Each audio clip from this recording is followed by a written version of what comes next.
Merry Christmas.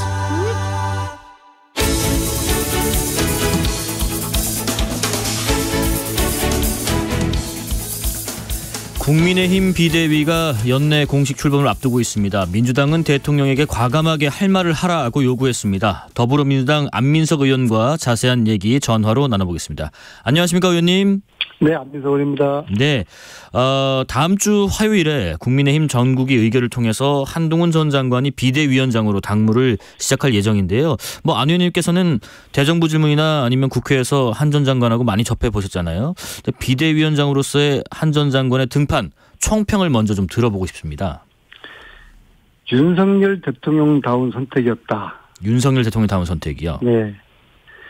이 정권 심판을 벼르고 있는 국민과 정면 승부를 선택을 하셨다고 보고요. 그다음에 두 번째로는 검찰공화국다운 선택이었다. 네네. 그러니까 윤석열 대통령, 한동훈 그 비대위원장, 이 검찰 출신 이 라인업이 그 하나의 출신의 전두환, 노태우 이 라인업과 오버랩되지 않습니까? 네. 왜 이렇게 무리하게 국민들의 민심에 반하는 카드를 선택했을까? 저는 우선적으로 김건희 특검법을 막겠다는 의지를 강력하게 보인 거라고 보고요. 대통령께서 두 번째로는 역시 대통령이 본인의 아바타를 내세워서 총선을 지휘하겠다. 그 본심을 드러낸 거라고 보고요. 마지막으로 아마도 영남 주류를 쳐내고 싶은 강한 의지를 보여서 이후에 찐윤 금액간 공천이 예상됩니다.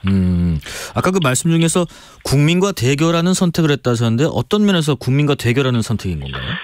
이번 총선은 정권 심판 성격이 될 거라고 봐요. 그러니까 정권 심판 대 정권 안정 그런 구도로 총선이 이루어질 거라고 보는데요.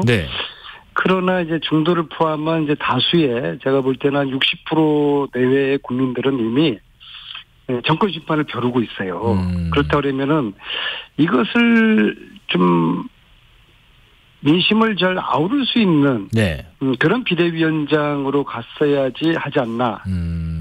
이거는 이제 민심에 반하면서 한판 붙어보자. 국민과 한판 붙어보자. 지금 윤석열 정권의 핵심적인 문제 중에 하나가 국민을 무서워하지 않고 국민을 무시하는 거거든요. 또 그런 맥락에서 이번 비대위원장을 용산의 그런 하명으로 이렇게 소위 말하는 꽂았다고 봅니다. 몇 가지 좀 촘촘히 짧게 여쭤보겠습니다. 민주당에서는 그런 표현을 쓰시더라고요. 한나 땡, 한동훈 나오면 땡큐라는 말도 나왔었는데 지금 이 여당 상황이 민주당에 어떻게 작용할 거라고 생각하시는지요? 한나 땡 그런 표현은 대단히 부적절하고 자칫하면은 오만하게 비칠 수 있는 그런 표현이고요. 방심은 금물이에요. 그러니까 물론 한동훈 비대위원장으로 내세움으로써 정권 심판의 이제 구도가 훨씬 선명해진 것은 사실이지만요. 그래서 아마 민주당이 국민과 함께 이번 총선을 이길 것으로 봅니다. 왜냐하면은 국민을 이기는 권력이 없어요. 그러니까 저희들이 잘해서가 아니라 국민들이 정권 심판해야 되겠다는 이 민심이 워낙 강하기 때문에 저는 이제 국민들이 이번에 이길 거라고 보고요. 근데 제가 볼 때 두 가지 변수가 있습니다. 두 가지요. 한동훈 비대위원장이 첫 번째로 대통령을 비판하고 대통령의 폭주 이런 무도하고 무능한 이런 정책 여기 돼 가지고 대통령과 한동훈 비대위원장이 서로 좀 어느 정도 합의하고 소통하면서 대통령의 비판을 하게 되면은 국민들의 의외로 지지를 얻을 수 있을 거예요. 이게 좀 중요한 변수로 좀 주목하고요. 또 다른 변수는 이준석하고 어떤 식으로 좀 연대를 하지 않겠는가. 그러면은 만약에 한동훈, 이준석 이런 식의 어떤 연대가 이루어진다면 저희 민주당으로서는 의회의 복병을 만나게 되는 것이죠. 그래서 네네. 한동훈 위원장이 대통령을 비판할지, 그다음에 이준석과 연대할지 네. 두 가지 이 변수에 따라서 한동훈 위원장의 성공이냐 실패냐 달려 있다고 보고요. 네.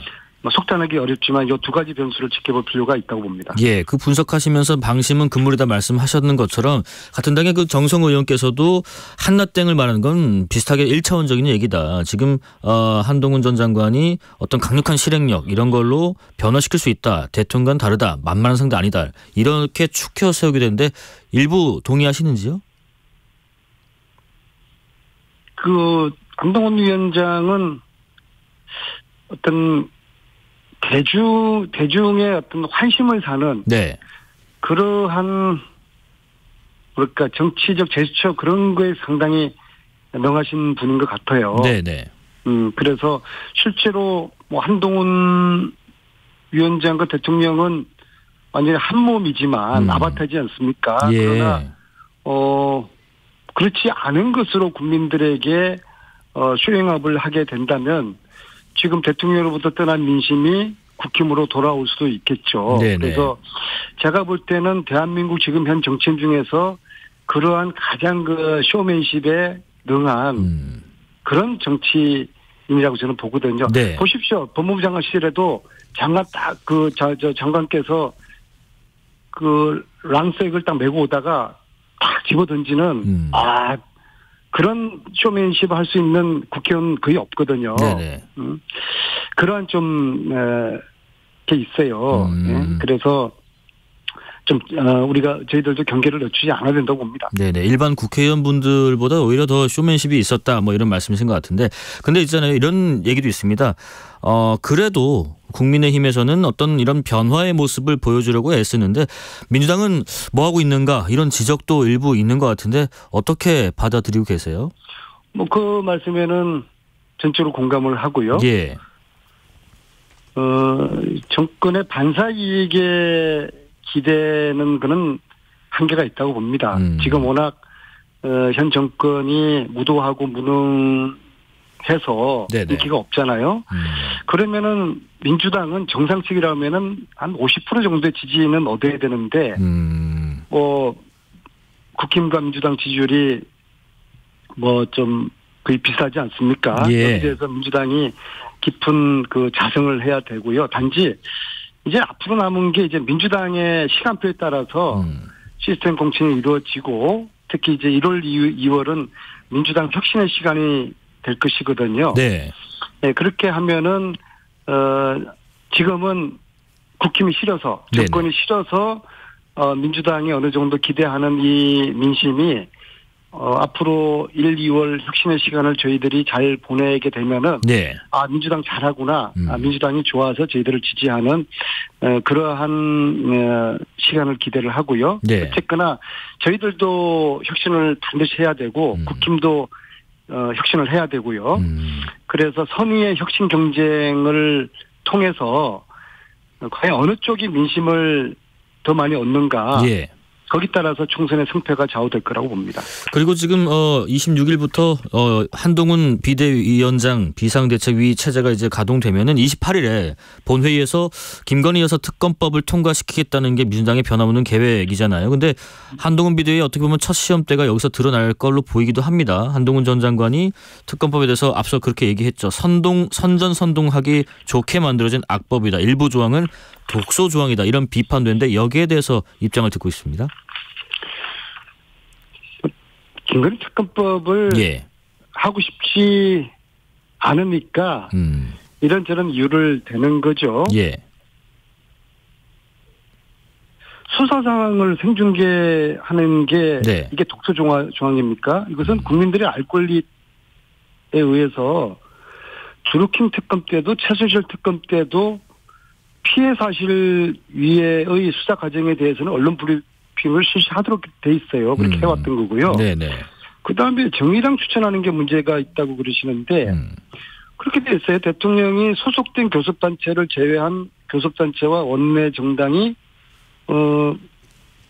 후보자 추천을 이제 하는 것이거든요. 그렇게 돼 있는데 이게 문제가 있다고 그러는데 아니 김건희 특검 검사를 국힘이 추천하면은 말이 안 되죠. 과거에 드루킹 특검 때도요. 민주당 추천권을 배제했고요. 최순실 특검 때는 새누리 추천을 배제했어요. 네, 그래서 이런 트집을 잡아서는 안 되고요. 제가 볼 때는 한동훈 장관께서는 말과 행동이 다른 적이 많아요.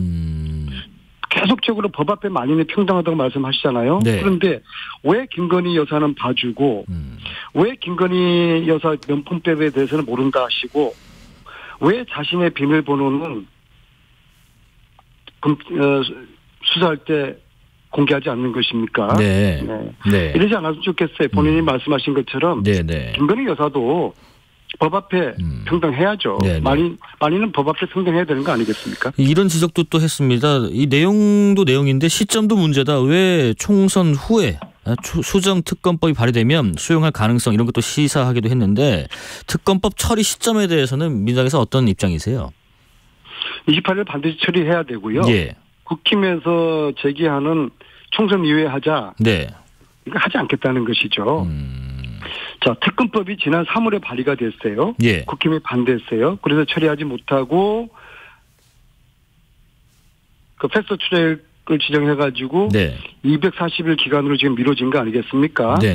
여전히 국힘은 한동훈 위원장은 이런저런 물타기로 특검을 피하고 싶어 하는 것 같고요. 저는 그런 것 같아요. 왜 이렇게 피해갈까? 뜻하면 문제가 없으면은 특검을 이렇게 두려워할 필요가 없겠죠. 근데 특검이 실시가 되고 제대로 수사가 되면은 이건 명백하게 특검에 해가지고 김건희 여사의 주가 조작이 드러나고 그러면 구속까지도 될 사안이니까 이런 경우를 지금 두려워하기 때문에 이런저런 이유로 특검법을 지금 반대한다고 저는 보고 있습니다. 알겠습니다. 민주당 현안도 좀 여쭤볼게요. 국민의힘 못지않게 지금 여러 현안 과제들이 좀 많으신 것 같은데 지금 당 통합을 위해서 가장 우선적으로 풀어야 할 것이 몇 가지 있겠지만 그래도 이낙연 전 대표의 관계가 아닐까 싶긴 한데 우선은 이낙연 전 대표 끌어들일 만한 방법을 혹시 찾을 수 있을까요? 우선적으로 그 정치인은 시대 정신을 따라야 되는 거거든요. 시대 정신에 반하는 것은 반역사적이고 반국민적인 비난을 받게 돼요. 이번 총선의 시대 정신은 정권을 심판하라는 것이거든요.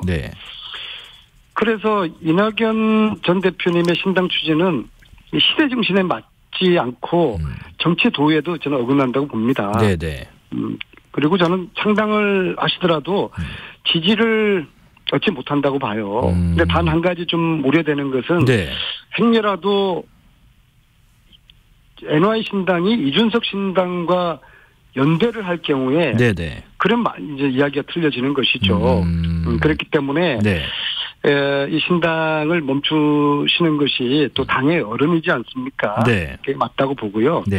그리고 이제 이재명 대표가 이낙연 전 대표를 저는 조건 없이 만나야 된다고 생각합니다. 그래서 연말 연시에 국민들의 불안감을 좀 드러내야 되고요. 그래서 명락 조건 없이 만나야 된다고 생각하는데 단 이재명 대표 사퇴를 전제로 지금 이낙연 전 대표께서 말씀하신 것은 동의할 수도 없고 납득하기가 어려워요. 그러니까 통합 비대위를 요구하고 있잖아요. 그럼요. 상대가 받지 못할 제안을 하는 것은 다른 의도가 있어 보이거든요.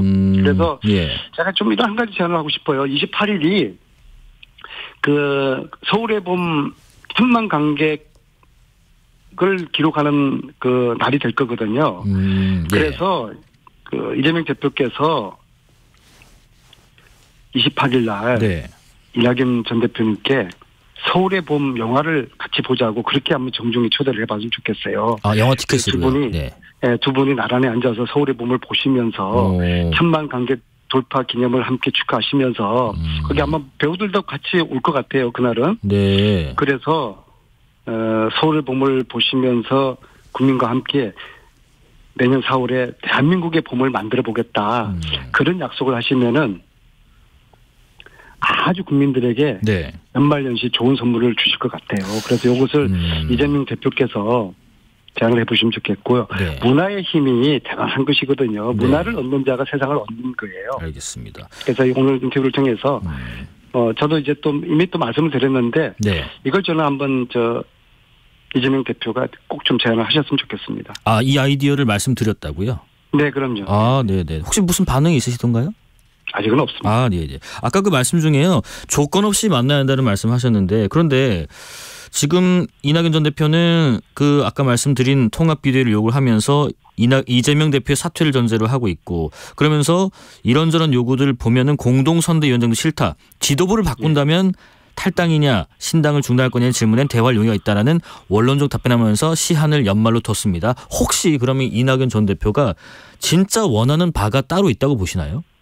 뭘 원하는지 뭘 원하시는지 모르겠고요. 네네. 근데 지금 이낙연 전 대표님의 이 행보는 네. 정치 상식과 지금 거꾸로 지금 돼버렸어요. 무슨 말씀이냐면은 네. 일반적으로는 요구를 먼저 해야죠.